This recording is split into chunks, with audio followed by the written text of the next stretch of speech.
Good evening and welcome everyone. I, Dr. Ritika Dhiman, on behalf of Voice of Healthcare, welcomes all the speakers and the viewers who have joined in for this discussion today for World Cholangiocarcinoma Day on the topic Early Detection, Earlier Treatment, Building Biliary Tract Cancer Advocacy, organized by Voice of Healthcare and powered by AstraZeneca. Biliary tract cancer or cholangiocarcinoma is a rare but deadly form of cancer that affects the liver and bile ducts. We have brought together a panel of experts to share their insights on the early detection, risk factors, signs, symptoms, and treatment option available for cholangiocarcinoma. So let's begin our discussion with the introduction of our esteemed panelists today. I welcome Dr. P. Jagannath, Chairman, Department of Surgical Oncology, Lilavati Hospital and Research Center, and Professor of Gastrointestinal Oncology, SL Raheja Hospital, Mumbai. Welcome, Dr. Jagannath.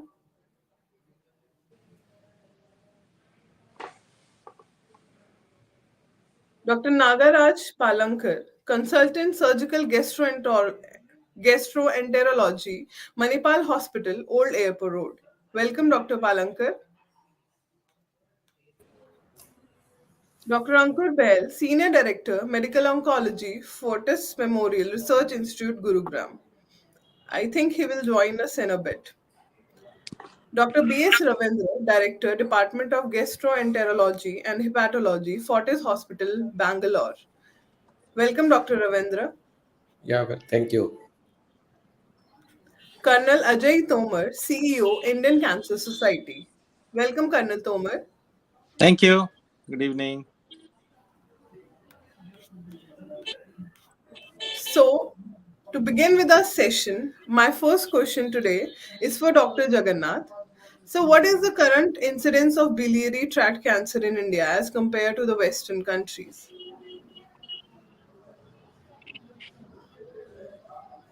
I think you're in mute, sir. Thanks for invitation, Ritika.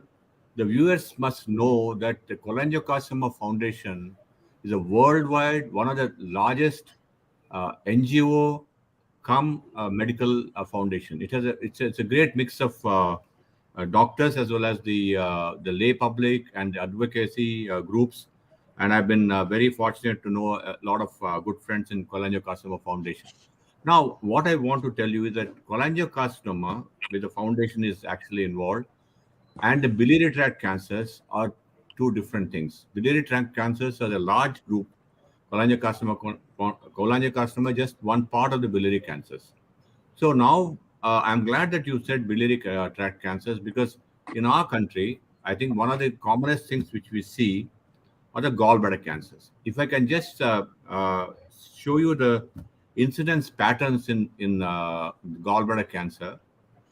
Now it's stunningly remarkable that this is a geographical preponderance in the Gangetic Basin of India. This is one of the highest incidence in the world, apart from Chile and Peru and some of the Latin American countries. When you see the south, you find that the incidence is much less.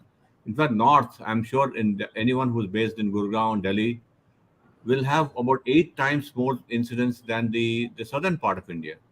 And every second patient in a lady is a gallbladder cancer.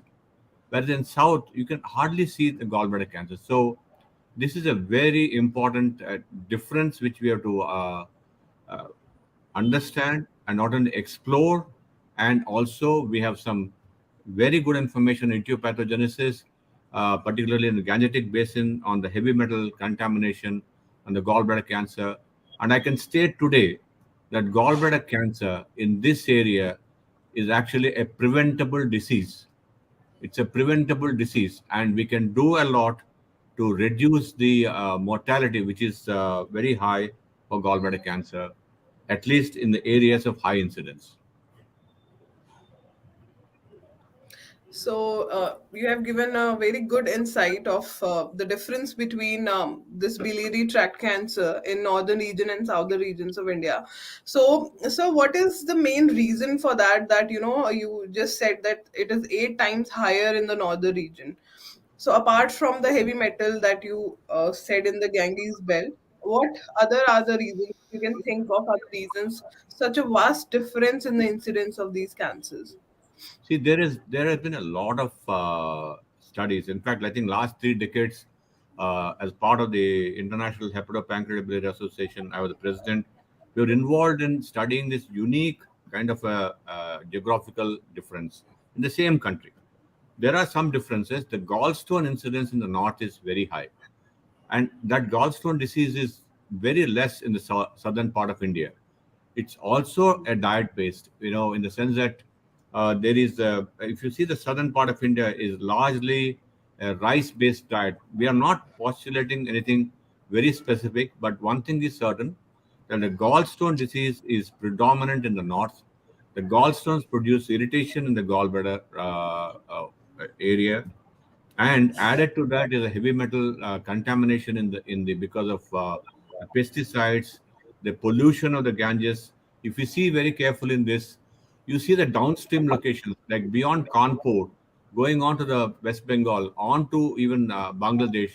This is where the incidence is high. Gallstones, gallbladder cancer, environmental carcinogenesis. That is the pathway of a cancer carcinogenesis in this area. The same thing in Chile. Gallstones happen at the age of 10, 12 years. Even in the north, we see that very young people getting gallstones, and that predisposes them for gallbladder cancer in later life. So these are important factors which we can tackle. Yes. Thank you so much, Dr. Jagannath, for giving those insights to us. So, moving on to, I think Dr. Bell have some emergency. So, I'll ask his questions first so that we can free him up. So, Dr. Bell, are you there?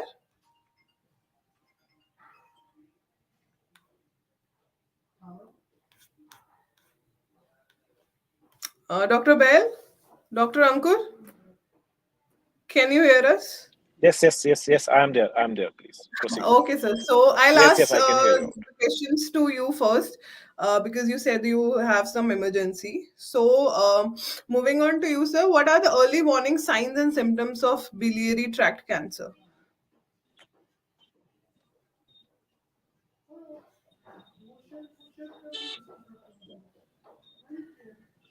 I'm not hear properly. So I said, what There are is a the lack early of warning connection. Can you signs and please proceed symptoms? with questions from other panelists? Sure, sir. Now, Sure. Okay. Ritika, let me come to your rescue on this. See, I'm if not someone, able to hear the questions. okay. Now, Yeah. now No the thing worries, sir. is, if you see a common spectrum in the outpatient clinics, they come with jaundice or the pain in the upper part of the abdomen. I can tell you one thing: jaundice in a gallbladder cancer means that it's a late disease. So one should be able to recognize much earlier. The second way of presentation is gallstone disease. So someone who has a gallstone disease, in a regular practice undergoes what's called a laparoscopic cholecystectomy. Gallbladder is removed, and many times the histology is not done.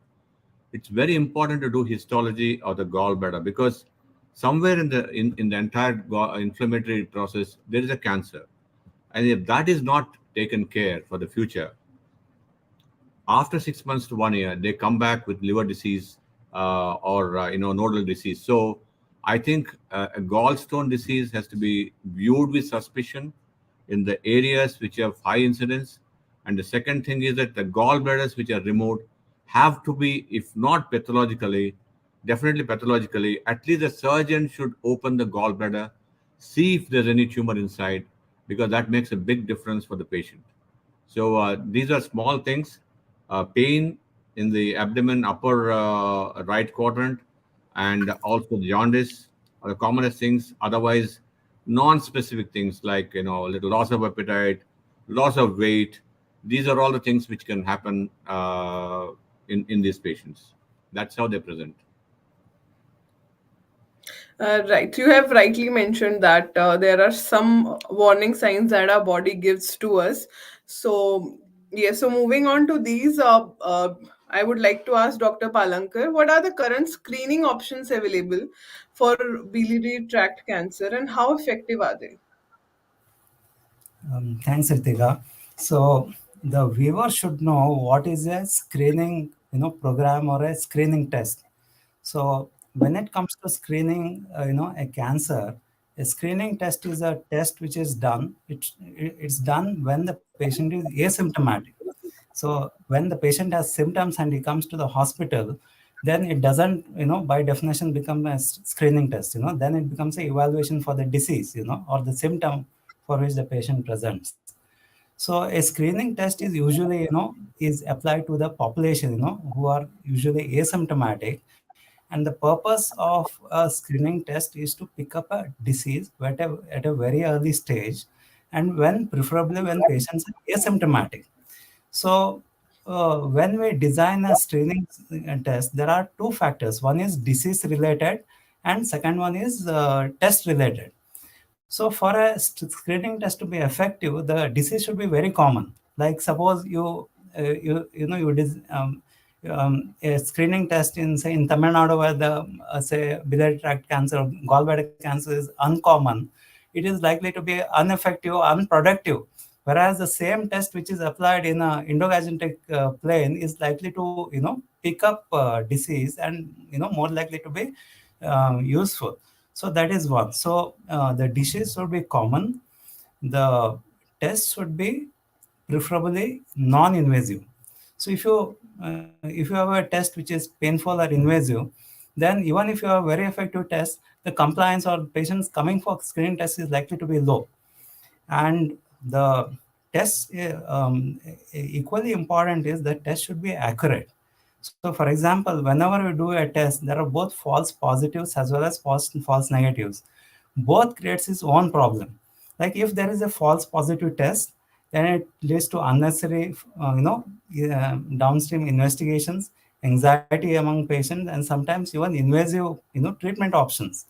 And if you have a false negative test, then it can lead to a false sense of complacency, and that again is likely to be ineffective. So now specific to, and then there is, if you want to apply it at a community level, it should be affordable as well as accessible as well. Now, as Professor Jagannath was mentioning, so see, biliary tract cancers is a wide spectrum of illness. It includes cancer of starting from liver and gallbladder, bile duct, and including the part of the bile duct inside the pancreas. So now in this, the gallbladder cancers are more common in North India, the Indo-Gangetic plain. Otherwise, biliary tract cancers per se are not very common illnesses. It's not like breast cancer or lung cancer where you can have a screening program which can be employed at a community level. Now, specific to, so most of the patients with biliary tract cancers, be it cholangiocarcinomas or pancreatic cancers, they usually present at a late stage when when they develop symptoms like jaundice or pain. They have a large lesion which has usually spread to lymph node and sometimes even to distant sites. Whereas gallbladder cancer in Indo-Gangetic plain is something which can be viewed a little differently, because here it still there is no screening program as such which can be employed at a community level. But then like say for example, if somebody has gallstones, like if a patient comes to me in Bangalore with gallstones, who usually go for a health checkup and they find a gallstone on ultrasound, or they find a small polyp on ultrasound. Usually we reassure them that this doesn't need treatment at this moment.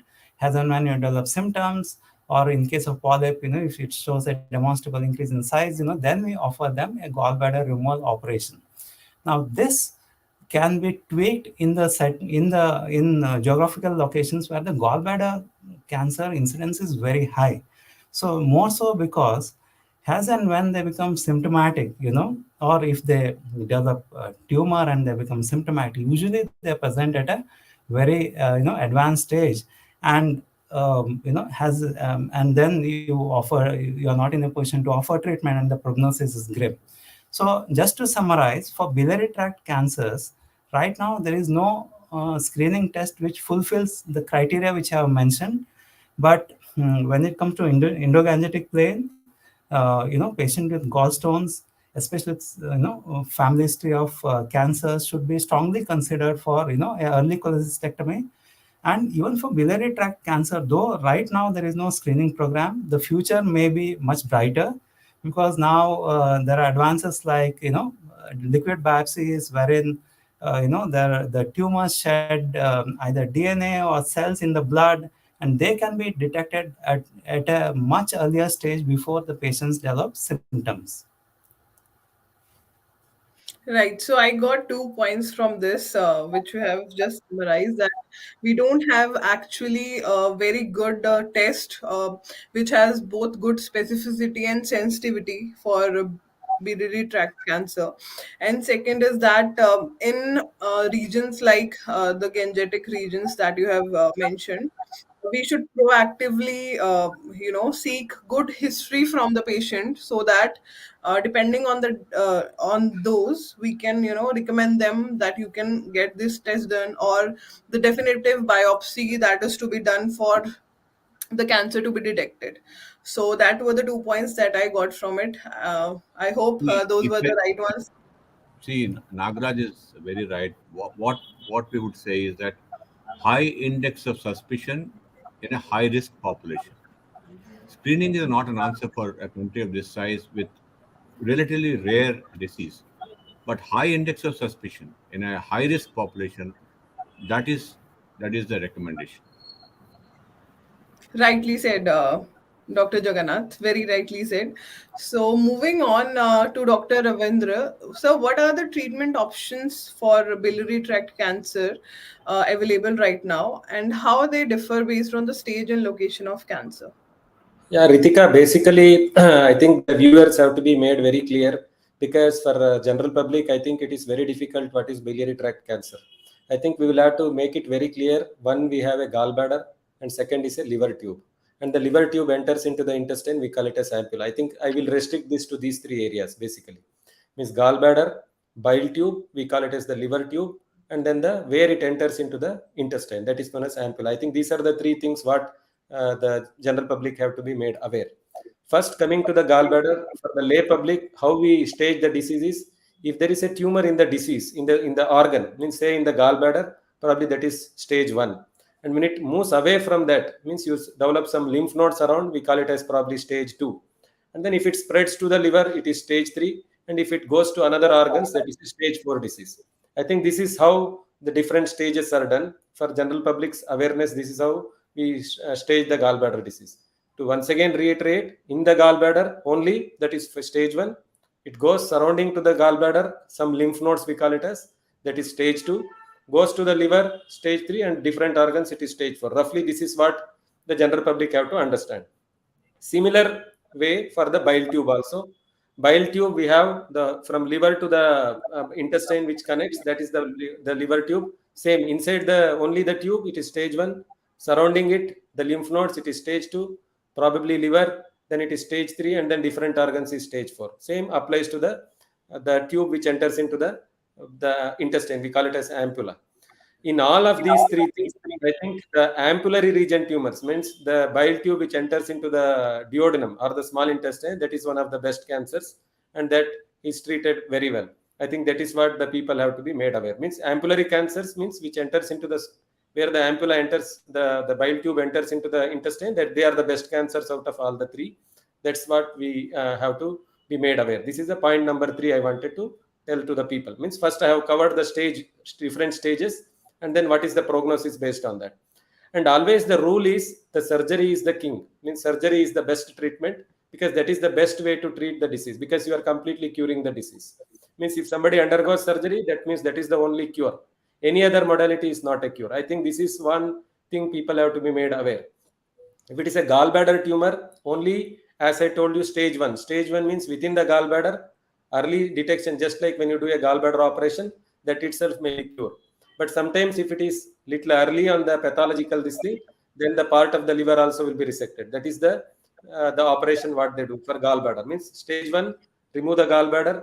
If it is little advanced, remove the part of the liver. That is the stage 2 disease, means part of the liver also we resect. This is how the stage 2 is treated. Anything goes beyond this, surgery plus or minus, we give chemotherapy. Means we give medicines to cure the disease which is left over. I think that is the way we treat. Stage 1 and stage 2, probably the surgery.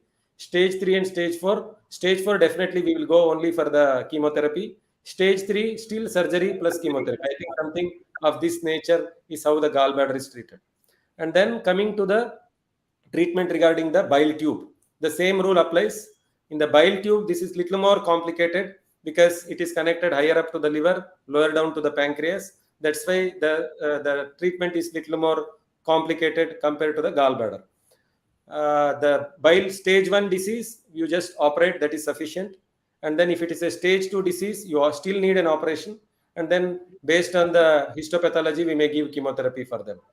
And then stage 4 disease, then the gastroenterologist will come into the picture, wherein we place a stent and then we give chemotherapy. This is how the stage 4 disease is treated. And coming to the ampullary tumors, the stage 1 disease, once again, surgery is the stage 1 and 2, surgery is the treatment. In fact, stage 3 also surgery is the treatment, whereas stage 4 we give chemotherapy. I think this is how roughly the treatment is done for this whole biliary tract cancers. And then there are palliative treatments. Palliative treatments means whenever there is a jaundice, if it cannot be operated, then we can put a stent. And now the new things are, you can go in and then put RF ablation, means like a laser, we can ablate the tumor. But these are all only when the surgeons, they say that this cannot be operated. That is when these types of treatments are done.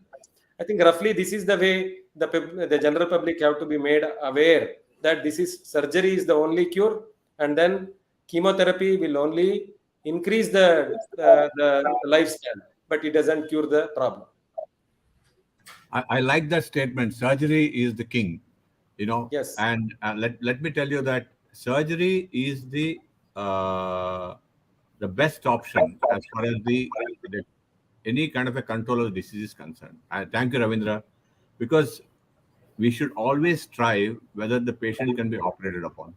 And I'm sure a medical oncologist also will say that, okay, if he can operate, then I'll give chemo later or before, whatever. So I think every patient of jaundice should be evaluated very well for the potential of resection or surgery. That is very important. Thank you so much, Dr. Ravindra and Dr. Jagannath, for elaborating and clearly defining and organizing the stages and the treatment in such a way that our audience can understand. So, moving on to the advocacy part, I would like to ask Colonel Tomar, what role can advocacy groups play in raising awareness, providing support, and promoting research for cancer? Thank you, Ritika, for asking this question. In fact, I am from Indian Cancer Society, and we are deeply involved in raising awareness and advocacy on subjects of cancer. I won't be talking about rare cancers because we are basically involved in general cancers like head and neck and gynae cancers. But what I'd like to say is that public awareness is most important. Like one of the panelists just said that in case of invasive investigations or in case there are a lot of complications involved in screening, then people won't come forward only. So it is very important that awareness should be given to mass public, because early detection is early cure. And people will come for screening only once they know the importance of screening and they're aware of the disease which they might get. So awareness is most important, and mainly so with the politicians and the policy makers, because unless they are made aware of the necessity of screening and awareness, things don't move. After all, government has got all the machinery which it can mobilize, and more so for rare cancers, which also requires to be paid emphasis. Now, how we do in our society, that is the Indian Cancer Society, we organize educational events like World No Tobacco Day. We organize competitions. So we have to start at the grassroots. We have to start at the children. Once they are aware, they'll tell their parents only, Papa, don't smoke. Mummy, we should have this type of lifestyle. We are not leading a healthy lifestyle. Children are the biggest advocates. And next is we organize cancer awareness in community. We go to the community with collaboration of other like-minded NGOs or civil organizations, and with government also. Now they are opening up a little bit, government, and they are supporting our action, and they also want to spread awareness about cancer at district levels also. Then we have to be consistent in our task, not just photo operations. कि हमने कर दिया, now we'll rest for 6 months. If you are going in for awareness, it has to be a continuous thing. Then we must distribute IEC material. We publish small material and give it to the public during our awareness talks. Then what happens is that people are generally aware that we must go in for screening and all. So proper IC material is also required. Then nowadays, as everybody knows, social media is a game changer.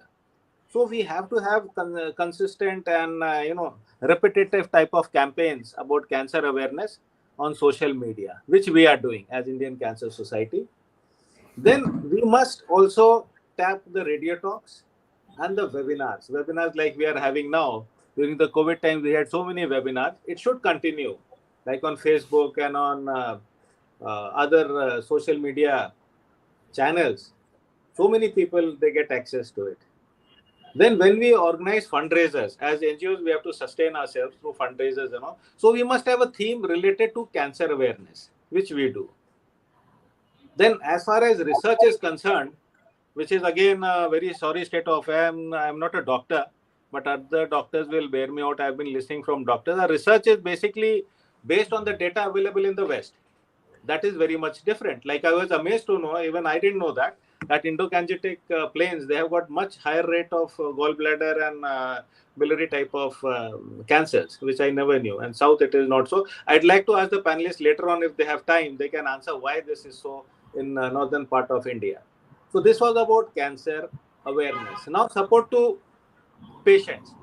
So once they go for screening, they get detected that they have got cancer, then they are totally lost. What to do now and how to go about it? So we have got our volunteers who go to various hospitals and meet these outpatient patients, those who have come for finding ways to how to get themselves treated.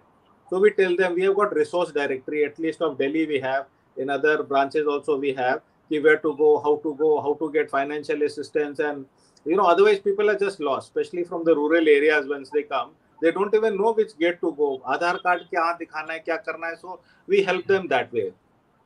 And once they have to unfortunately go undergo operations, thereafter again they are lost. Like I'll just say, for example, a breast removal has taken place.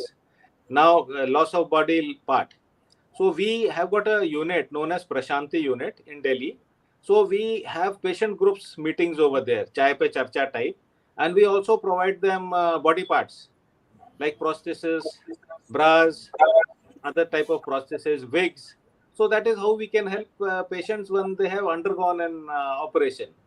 And we have also a means of giving them measure of financial support from our organization, which needy patients below poverty line, we provide them through CSR funding and all. So that's a small way we come in as a civil organization to support the patient. But yes, Ritika, that your point about research and things like policy makers coming in a big way and making some social changes and making access to medical help much more easier is very much required. So I hope I have answered your question, Ritika. Yes, sir. Thank you so much for answering that question. You have, told just now the significance of patient support groups and advocacy groups in raising cancer awareness, whether it's a general cancer, whether it's a widespread cancer or rare cancers. So, Yeah, for rare cancers, I would like to say one thing. It is so rare, treatment is so costly. So besides awareness, which I said, doctors like eminent panelists sitting here, they can create some sort of IEC material and give to NGOs or to the government. Please distribute this in the public. But where are the funds? They have in Australia, they have got an organization called as Pinnacle, which caters for rare cancers. In India, I don't think so. There is any organization which caters, and medicines are so costly. And data bank we must have. We must have the data now. It's modern India, digital India. But all our researchers are based on data from the West. So I think that is also required for the rare cancers. Thank you. I So think Dr. I Jagannath wants to weigh in. Yeah. have to come in. Sir, research has been done in this country. We were in Bihar. We were taking mobile vans with ultrasound for these high incidence areas. 5 villages have been identified, which have 90% of the cancer load. Vaishali being one of them.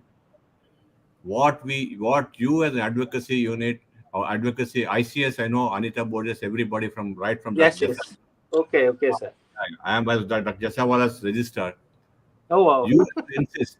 You have to insist. The citizens have to insist on a right for clean drinking water. I know, sir. And by Very water, correct. and which we have actually asked Toyota to build one in Vaishali, one in Varanasi, you can clear the water of heavy metal contamination. That's all. And what it takes is about only 5 lakhs of rupees. That is equivalent to a treatment cost of one single patient. So I think from tomorrow, I will share the paper with you. Tomorrow onwards, the only thing you have to see is that tell the people that we have to provide a right to clean drinking water. Forget about the gallbladder cancer. So many other diseases can be cleared I off know. by That's right, just sir. clean drinking water. So let's take up. We are with you. Let us take it up as an advocacy, and if it needs Sure, to sir. hammer the policymakers, we'll do that together. Thank you. And since you have touched upon this subject, why there must so much of divide between the north and the south as far as this type of cancer is concerned? Is it because of the polluted water? Yeah, see, the pollution is everywhere, but in Ganges particularly, unfortunately, the holy river is the problem because everything which is pours into Ganges becomes pure, and that becomes tanneries, effluents, everything is largely in the north. But that's not the only factor. There are multiple other factors like storage of grains, one particular type of millet which they use called which is more more of carbohydrates in the south, rice based, more of millet based in the north. So all these factors are there, but yes, contamination is one big factor for Ganges. Now, one more thing, say this, Ajay ji. I think what we should, at least in the north, we should make a campaign. People who have jaundice, people who have upper abdominal pain, if they find jaundice, they have to quickly reach out to the doctors because the time they come, they will be taking some herbal medicine and all. And then the moment they come with jaundice, it's already gone. That's why Yes, I any agree with patients this. with jaundice, upper abdomen discomfort, I think they should get an ultrasound or they should get a simple liver test and jaundice. If they find jaundice, let them do all the types of treatment, but they should diagnose the problem first. Because kabhi kabhi kya hota hai, the only the bile tube cancer are detected very early, but they will be treating for they will come after 4 months. Something. I think this is the one simple. The media and the group, if they say, "आपको jaundice है," you should evaluate what is the reason. I think if you give that message, test and treat, then that is the word we should use. If you do that, almost some of the cancers can be very early detected and we can treat them. Very Very right. certain. What it needs is only ultrasound. It Yeah. doesn't need any expensive, as Nagaraj just said, ultrasound, simple, non-invasive test, which will pick up jaundice. I think all the panelists will agree that every jaundice patient who walks into a clinic has a mala of some herbal medicines. Saying that this is I agree. what I've been wearing for the last 2 months or 3 months, but the jaundice has not come down. One single message is that jaundice will not come down by wearing malas. You go for ultrasound and then go to a doctor, and then your diagnosis will be done. Absolutely Yes, sir. right. Yes, sir. I'm happy And that through Ritika, these discussion, each of the panelists are uniting and raising their voices against, raising their voices to access actually clean water for the people, so that they can have clean water and less of diseases with them. So I'm very glad that we all are on this platform here. So, moving on with this discussion now, Dr. Jagannath, what are the challenges in treating biliary tract cancer, and how can individual reduce their risk? Uh, uh, and how can we overcome them? All the challenges that how can we overcome these challenges? See, there are many challenges. The thing is that access to healthcare is a one big challenge in our country. Let us look at the models which have been adopted, like, for example, in Chile. In Chile, there's a government-sponsored early cholecystectomy for gallstones. They have tried all kinds of molecular tests and everything, and finally said that take out the gallbladder, and there cannot be a gallbladder cancer. So there's a government funded. That means every gallbladder surgery is funded by the government, and that's why people come for surgery. Unfortunately, in our country, the healthcare insurance or healthcare coverage is very poor, and the patients have very little access for healthcare by way of expense and by way of you know absence of specialists dealing with this.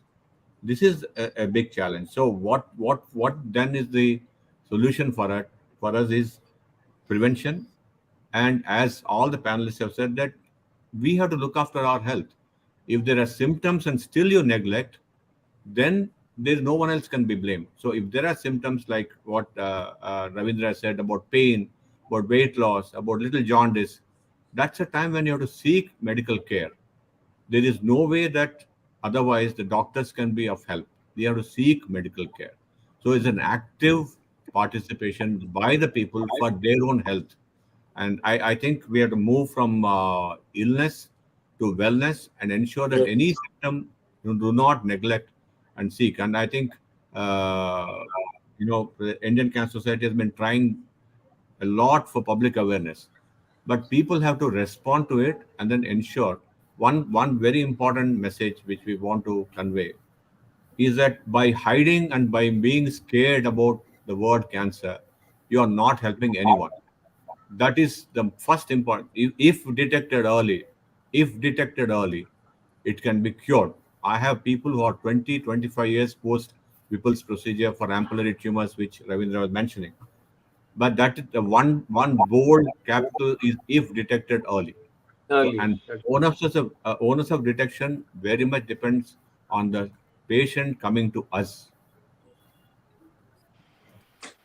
That's right. Rightly said, very rightly said, Dr. Jagannath, that people should own that they should not ignore. First, they should not ignore their health, and second, if they have got detected early, they should own that this is something that I have to get treated for. Nahi to fir, I think there is a high chance if the cancer is detected early, it can be cured, or to some extent it can increase their chances of living, right? So that is very rightly said by you. And moving on to the risk factors, Dr. Nagaraj, what are the risk factors for biliary tract cancer, and how can individuals reduce their risk of developing this type of cancer?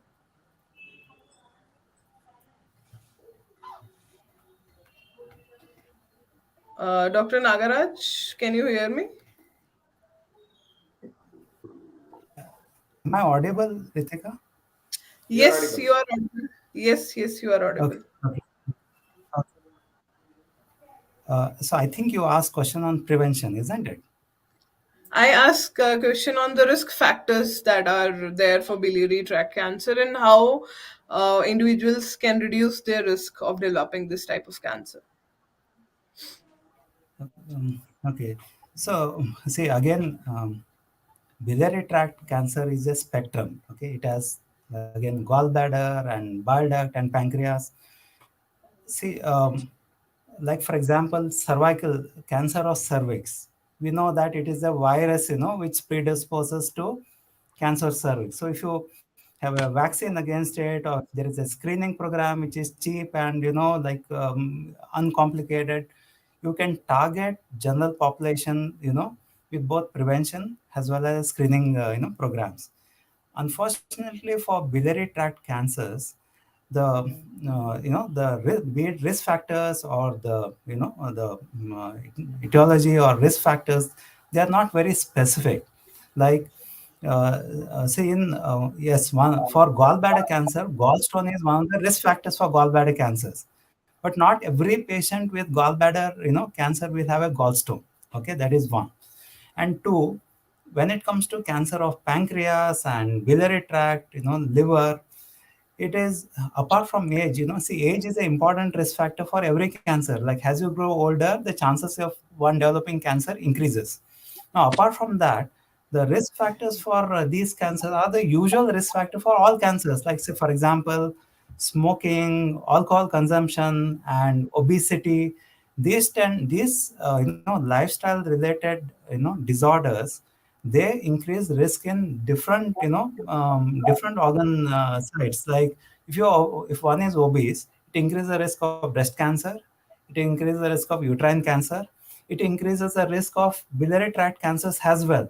Same thing with smoking and alcohol increases the risk of oral and head and neck cancer, it increases the risk of stomach cancer, it increases the risk of pancreatic and biliary tract cancers as well. So, specific to biliary tract cancers, I would not. I mean, there is to the viewers. I don't have any specific intervention to suggest, but it's a general intervention for preventing cancer. Like basically, good lifestyle.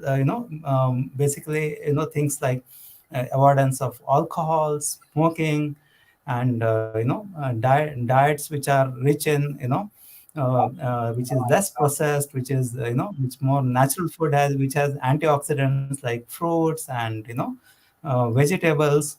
And when it comes specifically to gallbladder cancers, then this I think we are repeating again and again, which is highlighted by Professor Jagannath, that in places where the risk of gallbladder cancer is high, then the threshold to do a simple test like ultrasound should be very low. Like for example, somebody comes with gas.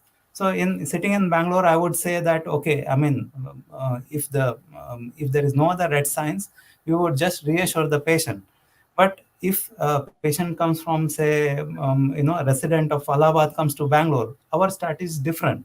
We would ask for an ultrasound, and a liver function test. So that very low index of suspicion for gallbladder cancer, and doing simple tests for a very less low threshold. This is how we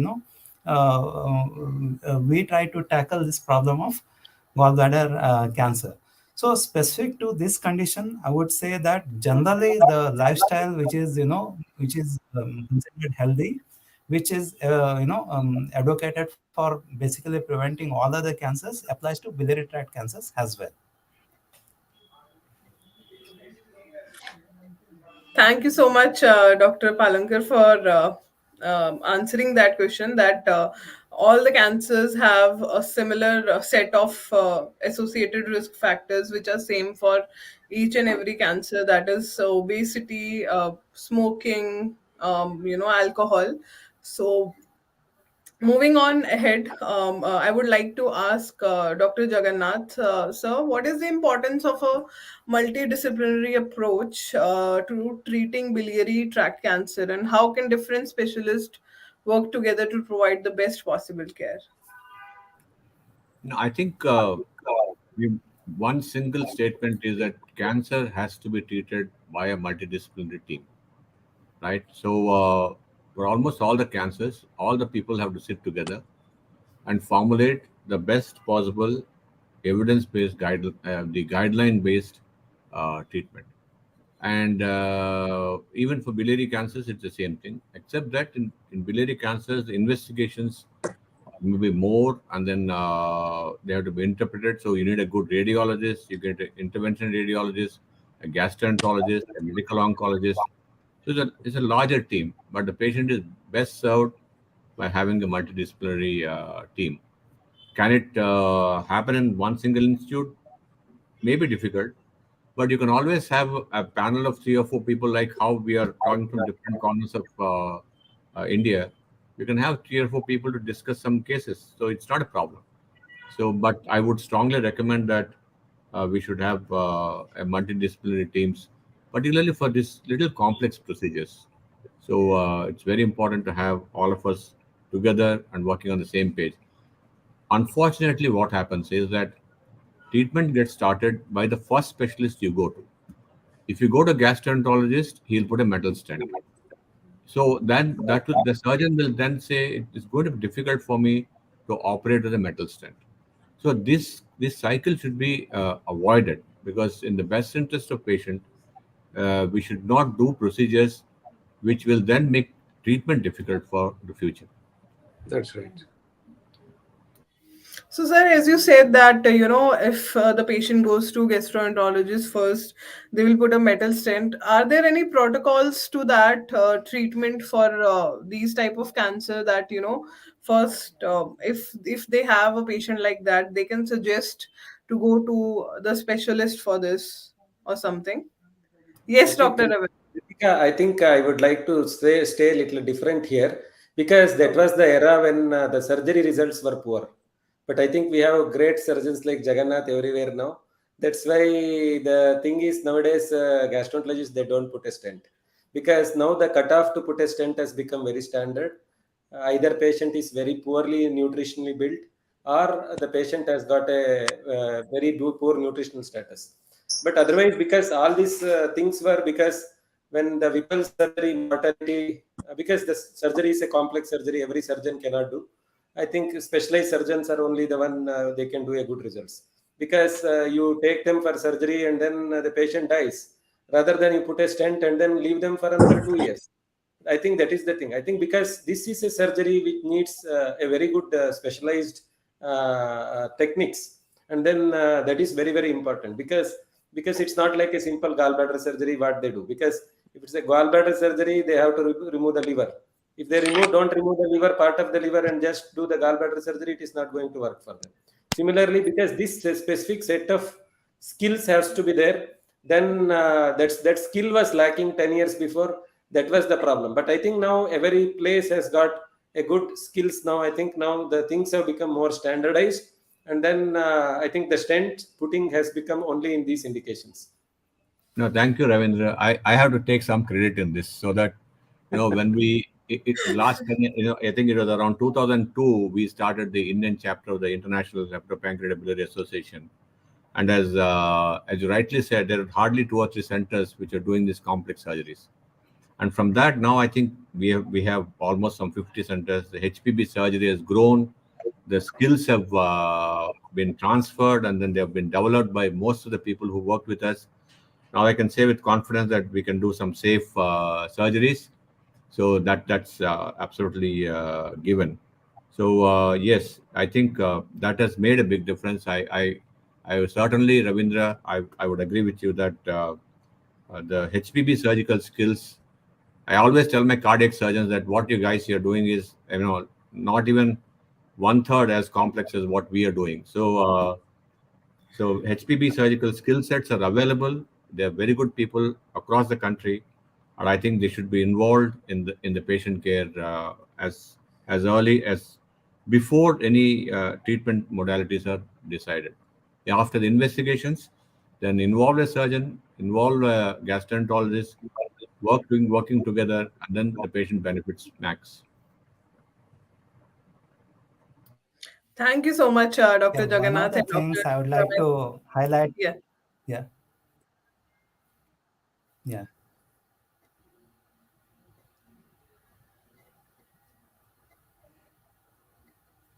Yes, Dr. Nagaraj, Palankar. yeah, yeah. One of the things I would like to highlight, Ritika, is that, yeah, see, one of the things I would like to bring it to our viewers is that, see, there are two aspects of surgery becoming safer, both for pancreas and biliary tract as well as liver. One is the surgical, the techniques have improved. But equally important is the support services like radiology and interventional in intensive care has supported the surgeons so much that the surgeons also have have become more confident. We take more riskier procedures, and like for example, when I was training about say 15 years back, so there was a cutoff, like this is I'm talking about, for all practical purposes. There's a unmentioned cutoff that 75 years is a cutoff for major pancreas, hepatobiliary cancer surgery. No more the case, because we no more go by chronological age, we go by physiological age. So yes, surgical techniques have improved, technology has improved. Like, the more and more procedures are done minimally invasive, like laparoscopic or robotic. But even more important is this, advance in support services like radiology and anesthesia, pain relief. This has made surgery, safer. Dr. Nagraj, can I ask you a question on behalf of the audience, of the viewers? How effective is the immunotherapy in such type of rare cancers which you have just spoken about? I think we are going to say in the next this thing. I think it is going to make a big change. He is. I think I've jumped the It's a gun. one-liner. I was just about to ask that question. What are the latest developments in research and treatment for biliary cancer? So maybe Dr. Ravindra can answer that. Yes. And Dr. Ravindra, you can go ahead. what can we expect from the future, sir? Dr. Ravindra, to you. Yeah, I think the future is very bright. I think as we are seeing the cancers word was always a death. Now cancer has become almost a cure. C has become cure. I think this is what the people have to be made aware. And the developments I would like to say in three things. One, I think in the detection there is a major changes. See, we had only ultrasound. From ultrasound, we have now good CT scans, good MRI scans, and then good PET CTs. This is the changes in the investigation. And then similar way, all these days, CT scan used to give some answer, MRI used to, means in the investigation, there are some changes. Ultrasound CT was the thing. Now we have got 3 Tesla MRI, 256 slice CT. This is the change which has done in the investigation. You can detect a small tumor by a good CT scan. This is one more thing people have to be made aware, because they say that any CT they will do and then they will come back with that CT with normal reports. I think people have to make aware a simple CT scan is just like two surgeons, somebody who is not well trained and somebody who is well trained. I think the most important thing people have to be made aware is a cheap CT doesn't mean it's a best CT. I think the man behind the CT scan is very important. He should do a good CT scan, which is always will detect it very early. This is the main thing. I think a best CT scan is the primary thing, or a best ultrasound is the primary thing that we should always look into. And the person behind, the radiologist, I think is very, very important. I think this is the first thing. And what change has happened, we have got beyond CT scan. Now we can take a tissue identification by what is known as an endoscopic ultrasound. We can do an EUS, and then we can take biopsies from the ampulla. We can take biopsies from, because all these cancers we never used to get biopsies itself. That was the problem. That is the change which has happened. In our hospital, we do endoscopic ultrasound. Same minute, our pathologist comes and sees there, and then we get an endoscopic ultrasound guided biopsy. This is the number one change which has happened. Endoscopic ultrasound is a change in pancreatic and biliary malignancies. Second thing, you have got cholangioscopes. You can go inside the bile tube, you can take the tumor biopsies, and then you can treat. You can find whenever there is an indeterminate strictures. I think this is one thing which has changed in the treatment in the investigation part. Means in the investigation part, a good CT, good MRI, endoscopic ultrasound, and spyglass. These are the changes which have happened now. I think this is the first part. Coming to the second part, as Dr. Jagannath had told, 10 years before, only 5 centers, now 50 centers are doing, or even more centers have become a centers of excellence. And then now, open surgery, from open surgery, people have moved to laparoscopic surgery, and then now it has become robotic surgery. The beauty is the time patient stays in the hospital has become less and less. Once patient used to stay for 15 days and month, now patient stays for 5 days. I have seen people going in 5 days, 7 days, 8 days. This is what has the change. Means people were thinking, oh, this surgery used to take 15 days or 1 month. Now 7 days patients are going home. I think that is the change. That is from open surgery. Now it has become laparoscopic surgery and robotic assisted surgeries. This is the thing. But I think always the people should not become very much oriented that robot is the best. I think the results are the best. We should always look at the results. That is very, very important. Don't go only by the technologies. You go by the results. I think that is very, very important. Sometimes a robot may not do a good job. Sometimes open surgery may be a good job. I think you should have that concept. I think that is very, very important. This is regarding the surgical part. And coming to the Ajai ji had asked what is that immunotherapy. I think chemotherapy is going to make a big change now, because all these days the chemotherapy means when they used to go for gallbladder chemotherapy or a biliary duct chemotherapy, patients never used to stay for beyond 6 months. That was the result what we used to have. But I think now we have a personalized chemotherapy. We call it as an immunotherapy. You get the markers and then you give immunotherapy. And then patients are, especially biliary tract cancer, which they hardly used to survive for 3 or 6 months. Now they are surviving for year and 3 years like that. I think there may be a time which will come, a specific immunotherapy may completely vanish the cancer. I think people are all aware in rectal cancer, we have developing some immunotherapy like that, where you give the treatment, entire cancer disappears. I think that is going to come in near future. That is known as a personalized chemotherapy based on the treatment, because for everybody we used to give same treatment. Now it has changed. That is immunotherapy that is going to make a difference here. And then finally, in the chemotherapy part, we have improved. And then palliation we used to put only plastic stent, metal stents. Now the another thing what has come is you can do a radio frequency ablation, RF ablation, and then open that tube through endoscopy. I think these are the 3 changes. But I think finally the prevention is the very, very important thing. I think what everybody should be made aware is have a good lifestyle. That is the key. Don't drink, don't smoke, exercise daily, have a lot of vegetables and fruits, avoid red meat, avoid smoking, avoid alcohol. This is the key to prevent the cancer. I think this is what we should be looking into. Thank you so much, Dr. Ravindra, for answering that. I think this is the kind of multidisciplinary approach that Dr. Jagannath was also talking about. That development happens in each and every sector of cancer care. So that's how we provide a quality life to patients. So would you like to weigh in, Dr. Jagannath or Dr. Palankar?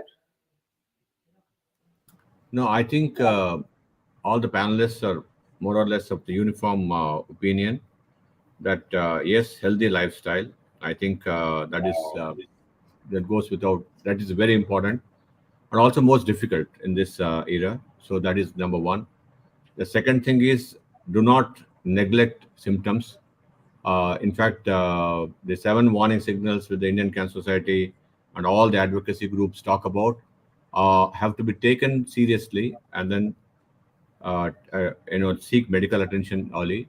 There are many advances have happened both in diagnostics as well as treatment, and also intensive care, as Nagaraj has said, which are making surgery and the treatment much safer than before. And we look for new developments. The only request I would have is that don't expect a miracle cure, that there'll be some magic bullet which is going to come there. That's not going to happen. So please be aware of yourself. Early detection is certainly a big step for cure or potential cure.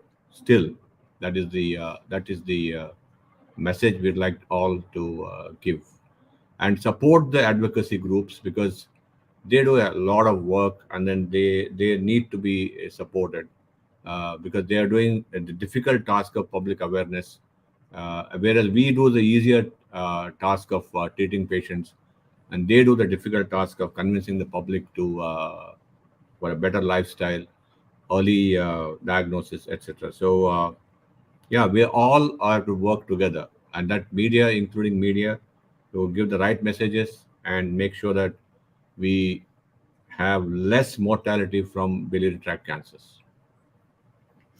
Rightly said, Dr. Jagannath. So moving on to my last question for today, to Colonel Tomar. What is the impact of cancer on patients and their families, and how can we improve their quality of life in respect to emotional and mental being? Thank you, Dr. Ritika. I can see the timer. The very less time is left, so I'll be very brief.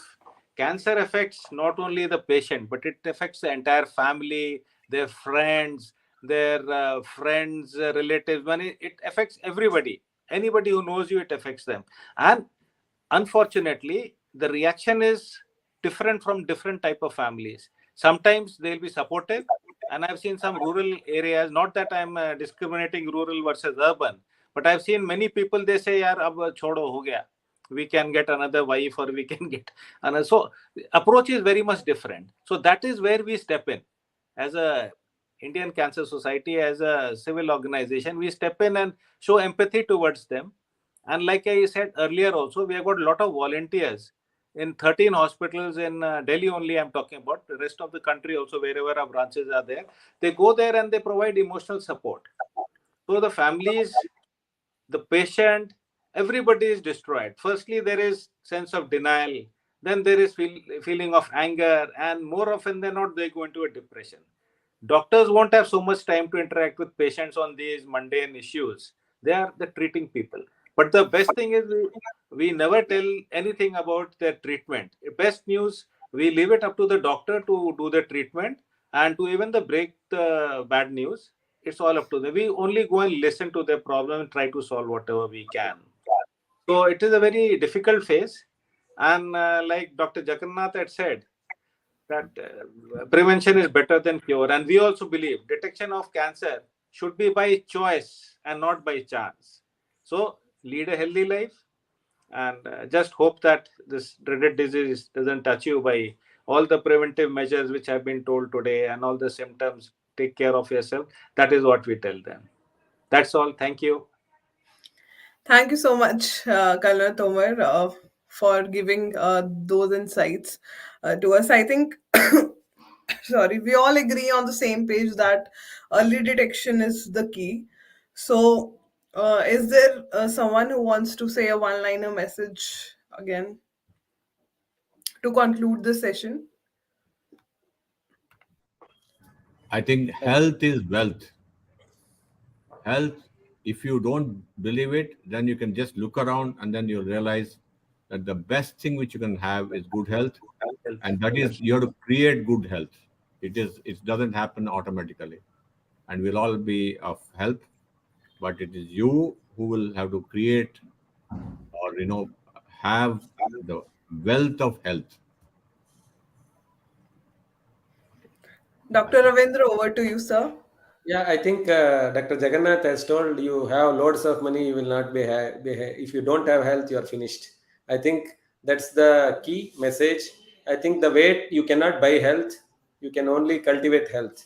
I think the only way to cultivate health is you should be having a good lifestyle, get up early, exercise, eat right, and then have some form of yoga, meditation, or exercise. That is the very, very important message. And then avoid smoking, alcohol, and then red meat. I think this is the key message to all the people. And if you have cancer, you will have to face all of us. I think that is the thing which you should not be having, and always be healthy by creating good lifestyle. Thank you so much, Dr. Ravindra. Dr. Palankar, you wanted to add something here?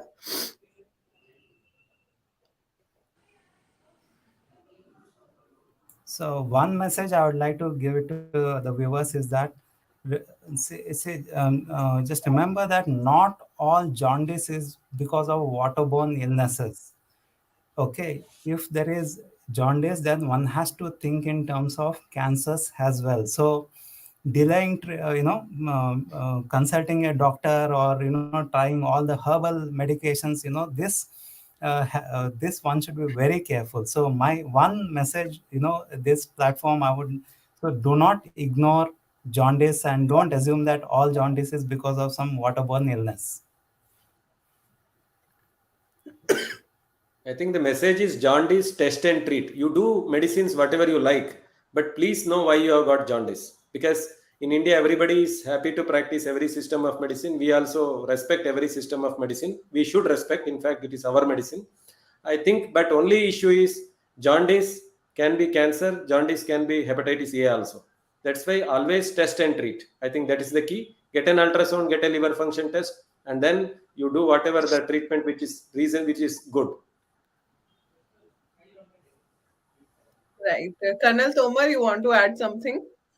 No, nothing. I am, in fact, I have gained so much from the doctor panelist. Nothing to add. Just remain happy and take prevention. Thank you.